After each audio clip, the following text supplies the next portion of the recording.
Welcome to this lesson on perimeter and area formulas using geometric algebra.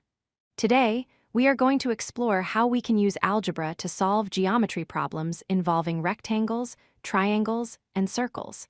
This is a fundamental skill that connects shapes with numbers. First, what exactly is geometric algebra? It is simply the process of connecting visual shapes with mathematical equations. We use variables, like x or y, to represent unknown lengths. Then, we use formulas to solve for those missing values.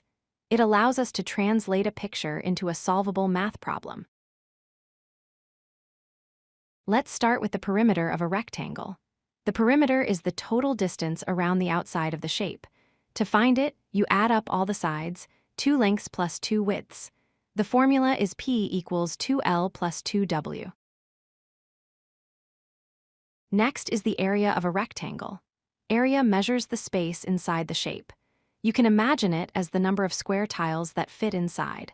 The formula is very simple. Area equals length multiplied by width, or A equals L times W. Here is an example of how we use algebra. Suppose we know the area is 200 square centimeters and the width is 10 centimeters, but we don't know the length. We write the formula, substitute the values we know, and then solve for x by dividing 200 by 10, we find that the length is 20 centimeters. Now let's look at triangles. The area of a triangle is exactly half of a rectangle with the same base and height. That is why the formula is area equals 1/2 base times height. Remember, the height must be perpendicular to the base. For the perimeter of a triangle, we simply add the lengths of all 3 sides. If the sides are given as algebraic expressions, like x and 2x, we combine like terms to simplify the expression. In this example, adding the sides gives us a total perimeter of 4x plus 5.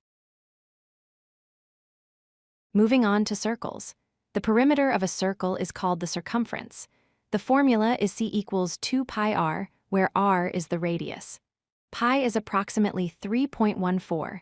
You can also calculate it using the diameter, as c equals pi times d. The area of a circle represents the space inside it. The formula is A equals pi r squared. It is important to remember the order of operations. You must square the radius first, and then multiply that result by pi. Let's try an algebraic problem with a circle. If the area is 78.5 and we need to find the radius, we start with the formula A equals pi r squared. We substitute 78.5 for the area and 3.14 for pi. After dividing and taking the square root, we find that the radius is 5 centimeters. Here is a summary of the key formulas we covered today. For rectangles, triangles, and circles, knowing both the perimeter and area formulas is essential. You can pause the video here if you need to write these down for your notes. To finish up, here is a challenge question for you. A rectangle has a perimeter of 30 centimeters and a width of 5 centimeters. Can you use algebra to find the length? Try to solve it and leave your answer in the comments below. Thanks for watching. If you like this video, hit that like button and don't forget to subscribe. Visit codelucky.com for more such useful content.